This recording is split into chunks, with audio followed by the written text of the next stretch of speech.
Hi friends నేను మీ Srikanth friends మన వీడియోలో ఇక్కడ మనకి స్లాబ్లో పైప్ వేసేటప్పుడు మనకి డీ బాక్స్ అనేది ఉంటాయి కదా.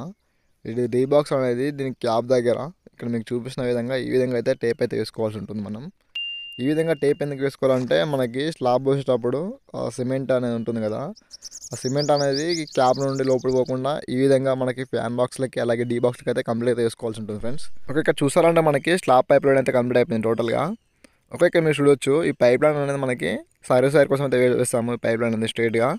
ఓకే, అలాగే పక్కన పైప్ ఉంది కదా, ఏదైతే మనకి కింద నుండి పైన ఫ్లోర్ వేస్తే దానికోసం సప్లై వెళ్తుంది. ఓకే, ఎప్పుడైనా ఈ రెండు పైపులు అనేది మనకి బయట సైడ్ అయితే వేసుకోవాల్సి ఉంటుంది. అయితే మనం బాల్కనీ సైడ్ అయితే దింపాలి, లోపల సైడ్ దింపొద్దు. మనం బయట ఎందుకు దింపాలంటే మనకి పైన వెళ్ళే పైప్ అనేది ఎప్పుడైనా కట్ అయింది అనుకో, ఆ వాటర్ అనేది లోపలికి అయితే లీక్ అయితే అవుతుంది. అందుకని మనం బయట దింపుకోవాల్సి ఉంటుంది. అలాగే ఇక్కడ మనకి బయటకు ఒక ప్యాంట్ ఇచ్చాము పైకి అనేది. వీడియోస్ అయితే తప్పకుండా లైక్ చేయండి, షేర్ చేయండి.